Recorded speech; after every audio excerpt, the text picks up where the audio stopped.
so nice and quiet. I can hear myself think, as opposed to during the day. I'm just trying to see where I left off in my quotes here.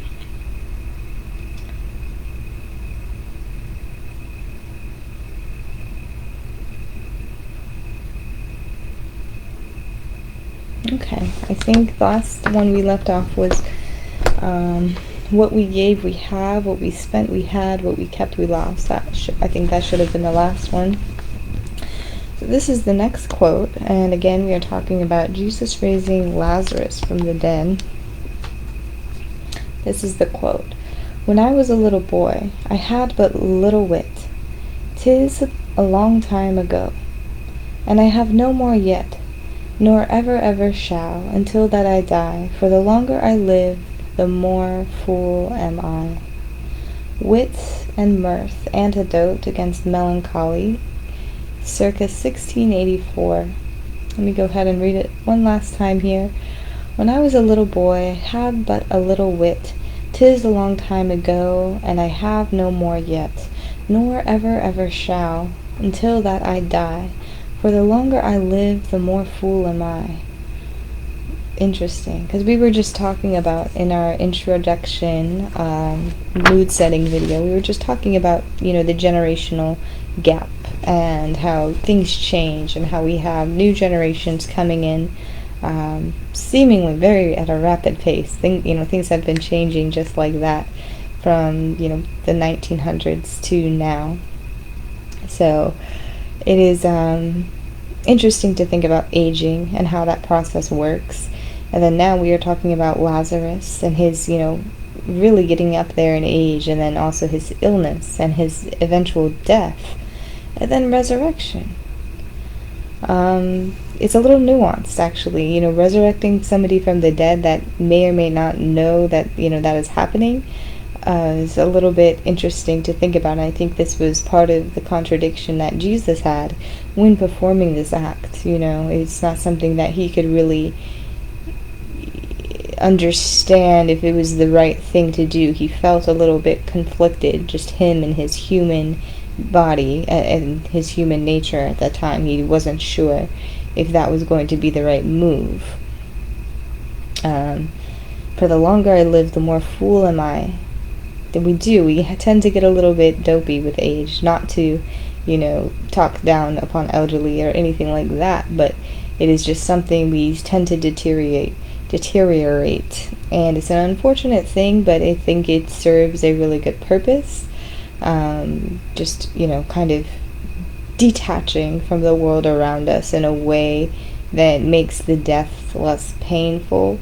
It oftentimes is painful, but more so for the people around you, right? Not so much for the person experiencing it. I mean, there's other circumstances where it can be, but just in general, right? Thinking about the general notion, we are not to fear it. It's not something that should be feared. It's a rest. It's a rest. So let's go ahead and get into this one. Jesus raises Lazarus from the dead, from John chapter 11, verses 1 through 44. "Now a man named Lazarus was sick. He was from Bethany, the village of Mary and her sister Martha. This Mary, whose brother Lazarus now lay sick, was the same one who poured perfume on the Lord and wiped his feet with her hair. So the sisters sent word to Jesus, 'Lord, the one who you love is sick.' When he heard this, Jesus said, 'The sickness will not end in death. No, it is for God's glory, so that the Son may be glorified through it.' Now Jesus loved Martha and her sister and Lazarus.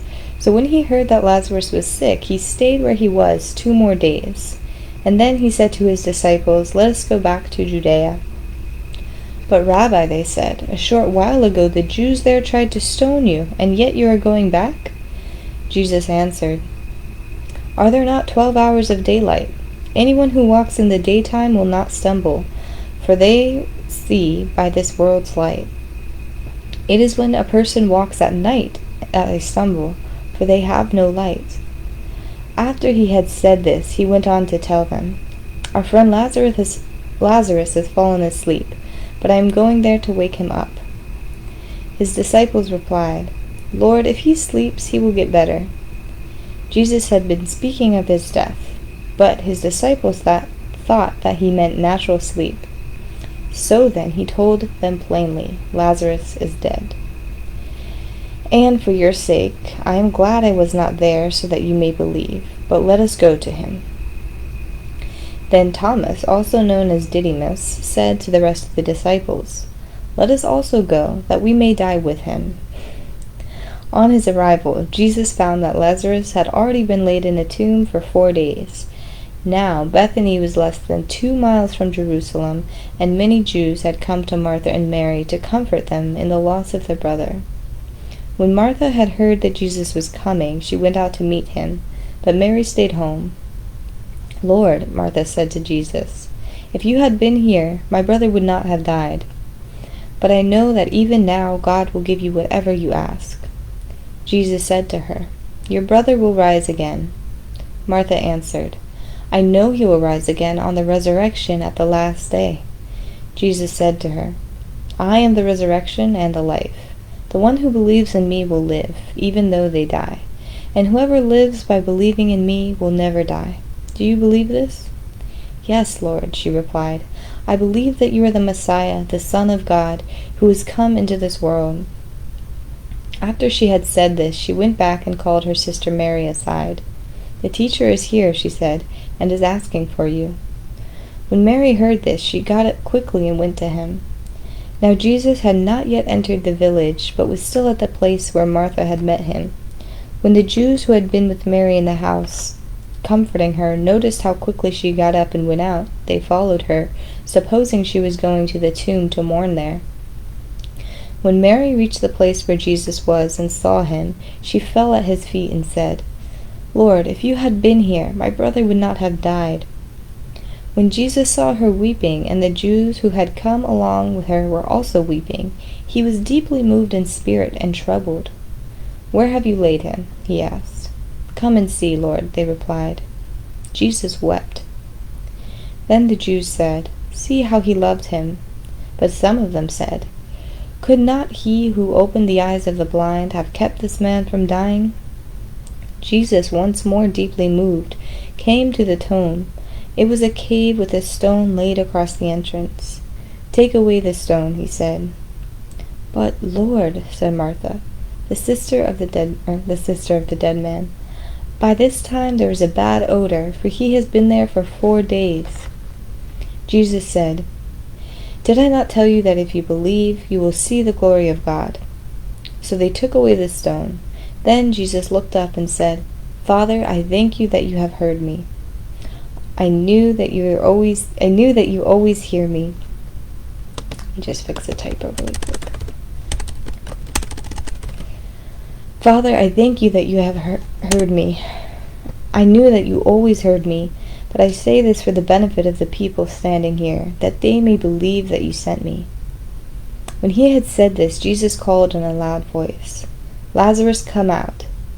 The dead man came out, his hands and feet wrapped with strips of linen, and a cloth around his face. Jesus said to them, "Take off the grave clothes and let him go." So this is an intense story, and I know we have talked about this before, if you remember, but we were talking about Jesus maybe feeling a little bit of conflict, like it was almost a bit of self-doubt, like, oh, can I do this, right? I mean, he's raised people from the dead before, but he knew that Lazarus was ill. He was kind of already settled with the fact that, it was a good time for him to go. The kingdom really did need him, so he was already settled. He was just set on that fact. He said, he told, the disciples he's asleep, not to alarm them, because if he said, Lazarus died, I mean, they were all close. Jesus was very fond of Lazarus and Mary and Martha, and the disciples were all, they were all friends. So if he were to just say outright that, Lazarus had died, they would have been like, oh my goodness, like, it would have been a big deal. Let's see, let me just go back to that part. Yeah, so yeah, that's why he said he's asleep, right? The disciples thought, oh, okay, he's just, he's ill, he's resting.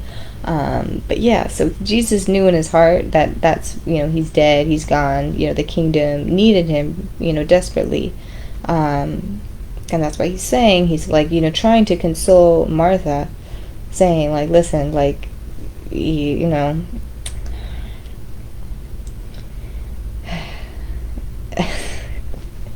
forgive me for my pausing, but he's trying to tell Martha, like, he's like, he'll come back, like, when the time is right, he'll come back, like, nobody is dead, like, even though they leave this earth, they're not really done. They have a whole slew of things that are to be done, not work related, right? Because we know that in the kingdom that there's no work, but there's eternal life. There is eternal life after this life. That's why it's okay to not fear death. But he understood this, and he was trying to convey this to Martha, like kind of saying like he'll be back here, but also just letting her know that he has moved on.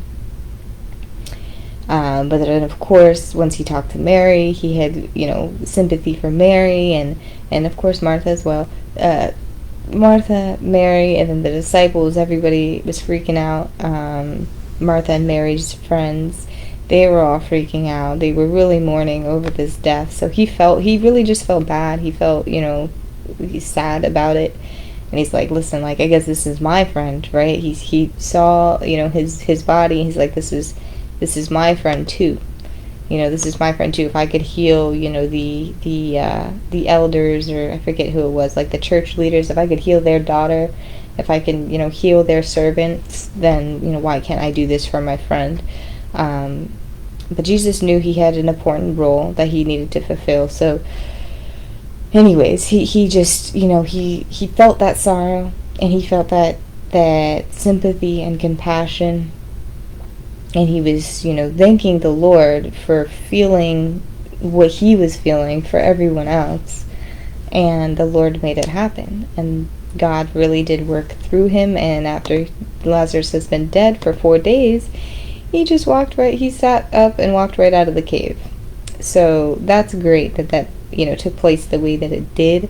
Is a pretty profound miracle at this time, because like being, it's not like they're like dead and then right away he like comes and saves the day.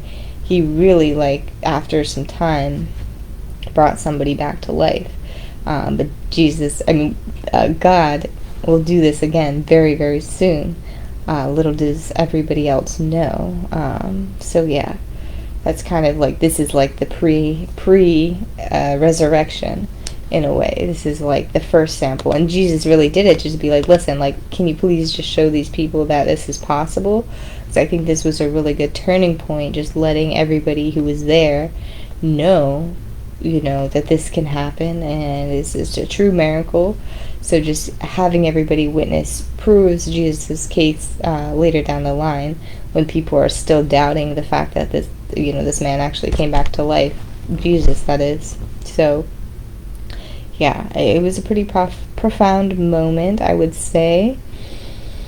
There's another little tidbit I wanted to speak about, but it's leaving me now. But yes, God made it happen, and it was just the fact that Lazarus had already been dead for 4 days. He probably did pretty much all he needed to do in the afterlife, because as we know, time is such a different concept up in the higher realms. It's can be either really, really, really, really lengthened, or really, really, really, really shortened. Depends on where you are. I've heard like different thoughts on, like, oh, in heaven, a whole lifetime is like 20 minutes. I heard somebody talk about that. It doesn't really make a whole lot of sense, because there's so much more up there that it wouldn't make sense for a whole lifetime to be such. I don't know. It could be both. I honestly couldn't tell you, but it was under my perception that very far away, Because as we know, there's different dimensions of heaven. Like it's everywhere. It's not just like one place. From the parables that we read, we understand that it's like a part, right, in a whole. So as a whole. So it could also be the fact that I have mentioned before, where even 20 minutes here on earth is millions and millions and millions of years up in heaven. And that seems to make more sense to me, which oftentimes makes me feel bad about staying up so late, because I could be sleeping and I could be adventuring, doing the things that I need to do. But no, sometimes I really just can't sleep, and I accept that. I accept God's will for my journey, and just know that he's doing the best of work up there. But yes, Lazarus probably did everything he needed to do. He's like, all right, I'll come back. My friends miss me. Martha misses me. Mary misses me. I'm going to come back. So that's that. And great miracle by Jesus and God. God, really, right? Jesus was the one that asked God, and God's like, yes, that's fine. And yes. And the story goes. Let's talk about something different. I will catch you guys in a second. Thank you for watching.